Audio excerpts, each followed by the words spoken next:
नमस्कार दोस्तों, तो स्वागत है आपका सर्वोदय एजुकेशन हब में। मैं लवली मुखीजा आपके लिए समांतर श्रेणी का अर्थमेटिक प्रोग्रेशन का सेकंड पार्ट लेकर आया हूं। और सेकंड पार्ट में हम पढ़ेंगे एक वो सवाल जो कई बच्चों ने आज मुझे कांटेक्ट करके पूछा है। दूसरा, इसमें माइनस वाले सवाल किस तरीके से किए जाते हैं, एग्जाम में किस तरीके से सवाल पूछे जाएंगे, और योगफल वाले सवाल। तो चलिए शुरू करते हैं। पहले नंबर पे सवाल है अपना 1/2 एक सही 1/2। तो इसमें अपने से पूछा है कि इस समांतर श्रेणी का 21वां पद ज्ञात कीजिए। तो इसमें 21वें नंबर पे कौन सा पद आएगा वो अपने को ज्ञात करना है।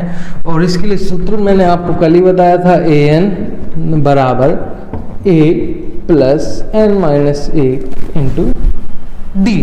तो इसका उत्तर निकालने के लिए अपने को a का मान चाहिए, n का मान चाहिए और d का मान चाहिए। a की जगह अपन क्या लिखेंगे, जो प्रथम पद है अपने पास क्या है 1/2। n की जगह जो पद उसने पूछा है, कौन सा पद पूछा है बच्चों उसने, 21वां पद पूछा है, तो n की जगह क्या लिखेंगे 21।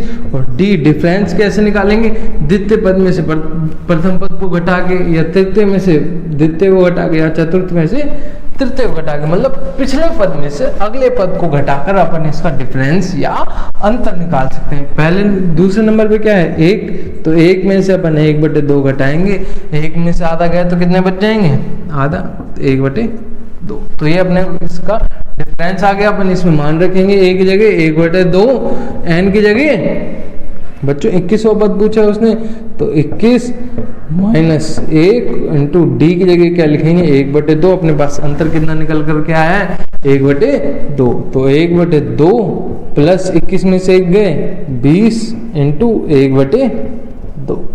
ये कट जाएगा 2 से कितनी बार, 10 बार, 2 दें का 20। तो 1/2 प्लस 10 में आधा जोड़ेंगे कितना आएगा 10.5। आप इसको एलसीएम लेकर भी जोड़ सकते हो, डायरेक्ट भी जोड़ सकते हो। अपने को पता है 10 में आधा जोड़ेगा कितना हो जाएगा 10.5, या 10 सही 1/2 या 10.5। ये अपना आंसर निकल करके आ गया। अब आप इसको उतार लो, आप इसको वीडियो पॉज करके उतार लेना, अपने पास इतना टाइम नहीं है तो अपन इसे मिटा देते हैं।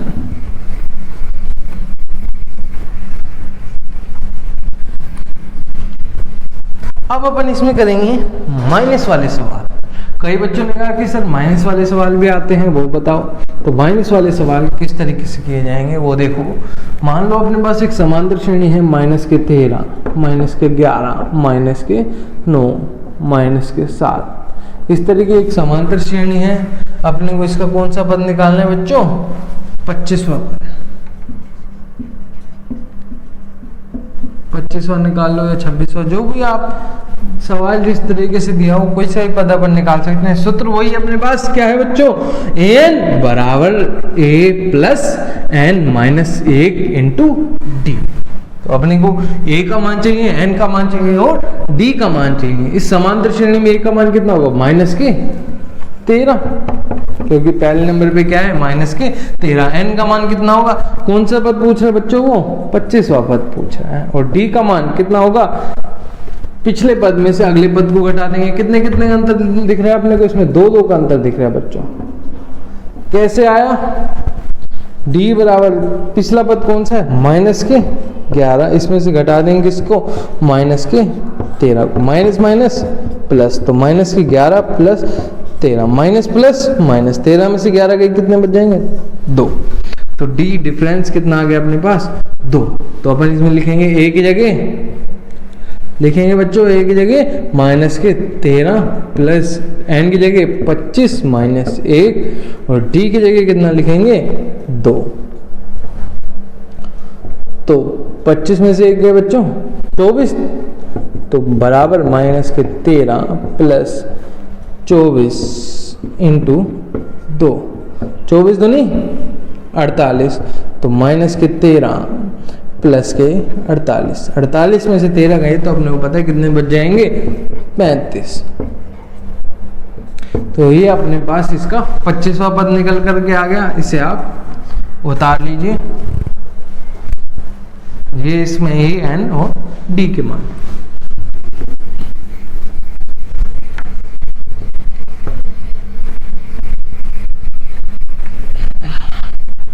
तो चलो अब हम इसमें एग्जाम में किस तरीके के सवाल आएंगे वो करते हैं। एग्जाम में क्या आता है बच्चों, वो सीधी समांतर श्रेणी नहीं देगा, वो आपको थोड़ा घुमा फिरा कर पूछेगा। मान लो उसने आपको एक सवाल दे दिया कि एक समांतर श्रेणी में छठे नंबर पे क्या आता है 19 और 17वें नंबर पे आता है 41। तो इस समांतर श्रेणी के प्रथम 4 पद ज्ञात कीजिए या ये समांतर श्रेणी ज्ञात कीजिए। तो अपन कैसे करेंगे, अपन देखेंगे कि भाई छठे नंबर पे क्या है 19, 17वें नंबर पे क्या है 41। अपन इससे समीकरण बना लेंगे, इससे पहली समीकरण और ये दूसरी समीकरण। और समीकरण बनाने के लिए सूत्र वही लगाएंगे अपन, कौन सा बच्चों, an बराबर a plus n minus 1 into D. तो an बराबर a की जगह क्या लिखेंगे, अपने को पता नहीं है a का मान, an की जगह क्या लिखेंगे बच्चों 19 बराबर a प्लस n की जगह कौन से नंबर पे है, छठे नंबर पे। तो अपन 6 माइनस 1 इंटू डी का मान भी अपने को नहीं पता, इसलिए डी की जगह डी। तो 19 बराबर a प्लस 6 में से 1 गए 5। तो ये अपने पास समीकरण बन गई, एक क्या बन गई 19 बराबर a प्लस 5। इसी तरीके से अपन दूसरी समीकरण बना लेंगे 17वें पद के लिए। तो देखो 17वें पद के लिए वही सूत्र लगाएंगे अपन दोबारा, an बराबर a plus n minus 1 into T. a का मान और d का मान अपने को निकालना है, इसलिए इसका मान अपन नहीं रखेंगे। an का मान कितना होगा 41, क्योंकि अपने को पता है 17वें नंबर पे कौन सी संख्या है 41। तो 41 बराबर a plus n minus 1, n की जगह क्या लिखेंगे बच्चों 17। कौन से नंबर वाली संख्या पूछा 17, तो 17 माइनस 1 इंटू डी का मान अपने को नहीं पता, इसलिए डी की जगह डी लिखेंगे। तो 41 बराबर a प्लस 17 में से 1 गए 16 और इसको d से गुणा किया तो 16d। तो ये अपनी बन गई समीकरण नंबर 2। इसको उतार लो।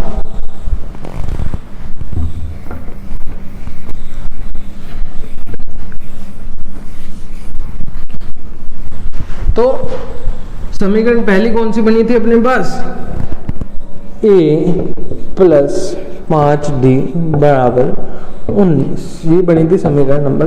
अपन इसको ऐसे भी लिख सकते हैं। दूसरी कौन सी बनी थी बच्चों, a प्लस 16d बराबर 41। अब अपन इसको घटाएंगे, जो प्लस की है चिन्ह उसको माइनस में लिख देंगे, ये प्लस का इसको माइनस का कर देंगे, ये प्लस का इसको माइनस का कर देंगे। ये प्लस का ये माइनस का ये कट जाएगा और ये 16 में से 5 जाएंगे, कितने बचेंगे बच्चों 11। किसके बचेंगे, माइनस के 11d बराबर 41 में से 19 चले जाएंगे, कितने बच जाएंगे माइनस के 22। तो d के साथ वाली संख्या कौन सी है, माइनस के 11। ये सामने वाली संख्या के बटे में चली जाएगी, तो d बराबर माइनस के 22 बटे माइनस के 11 एकम 11, 11 दूनी 22, माइनस से माइनस कट गया, d बराबर 2। ये अपने पास डिफरेंस d का मान आ गया। अब d का मान अपन समीकरण नंबर 1 में रख लेंगे, चाहे 2 में रख लेंगे, किसी में भी समीकरण में रख लेंगे और अपने पास किसका मान आ जाएगा, a का मान आ जाएगा। और जब अपने पास a का मान आ जाएगा, d का मान आ जाएगा, तो अपन उससे समांतर श्रेणी निकाल सकते हैं। इस समांतर श्रेणी का कोई सा भी पद निकाल सकते हैं। तो d का मान समीकरण नंबर 1 में रखने पर, इसे नोट कीजिए बच्चों, नोट कर लिया बच्चों आपने ये। तो इसे हम मिटा देते हैं। अपने पास अब d का मान आ गया। अब इसको अपन किस में रखेंगे, समीकरण 1 में या समीकरण 2 में, जिस जो आपको सरल लगे उसमें रख लेना। अपन समीकरण 1 में रख लेते हैं। समीकरण 1 क्या है, a प्लस 5d बराबर 19। समीकरण 1 में d का मान रखने पर d बराबर कितना निकल के आया था अपना 2। तो a प्लस 5, d की जगह कितना लिख देंगे 2 बराबर 19। तो 5 को 2 से गुणा करेंगे, कितना आएगा बच्चों, a 5 दूनी 10 बराबर 19।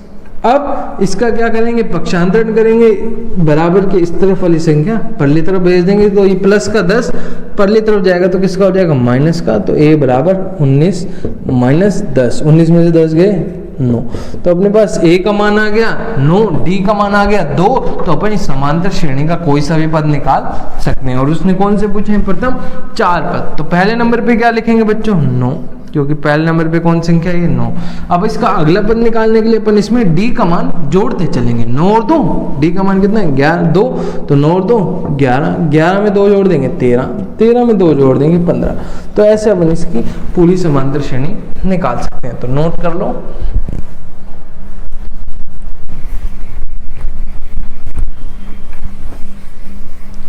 तो बच्चों इस तरीके के सवाल एग्जाम में आपसे पूछे जाएंगे या आपको करने होंगे। अब अपन लास्ट इसका टॉपिक पढ़ेंगे, योगफल कैसे निकालते हैं। देखिए, योगफल निकालने के लिए मैंने आपको बताया था SN। SN का सूत्र क्या होता है बच्चों, n/2 ब्रैकेट में 2a plus n minus 1 into d। अब वो आपको एक समांतर श्रेणी दे देगा। मान लो एक समांतर श्रेणी उसने दे दिया आपको 5, 9, 13, एक समांतर श्रेणी दे दी। वो कह रहा है इस समांतर श्रेणी का प्रथम 16 पदों का योगफल ज्ञात करो। क्या ज्ञात करो, योगफल ज्ञात करो 16 पदों का। तो अपन योगफल ज्ञात कर लेंगे। सूत्र है अपने पास n/2, 2a plus n minus 1 into d। और कितने पदों का पूछा है वो, 16 पदों का।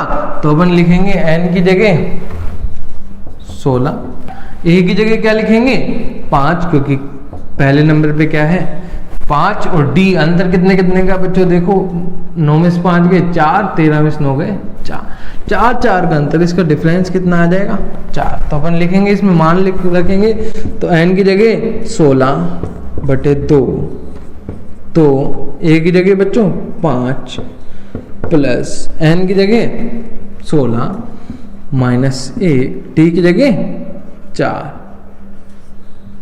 तो देखो 16 में 2 का भाग देंगे तो कितना आएगा, 2 एकम 2, 2 8 बार कट जाएगा। तो 8 ब्रैकेट में 5 दूनी 10, 16 में से 1 गए 15 गुणा 4, 15 चौक 60। तो 8 10 प्लस 60, 10 और 60 आपको पता है 60 और 10 70, तो 8 ब्रैकेट में 70, 70 को 8 से गुना करेंगे कितना आएगा 560। तो प्रथम 16 पदों का योगफल कितना निकल करके आ जाएगा 560। तो बच्चों इस तरीके से अपन इसमें योगफल निकाल सकते हैं, माइनस वाले सवाल कर सकते हैं, और एग्जाम में किस तरीके से सवाल पूछे जाएंगे कर सकते हैं। इसके बाद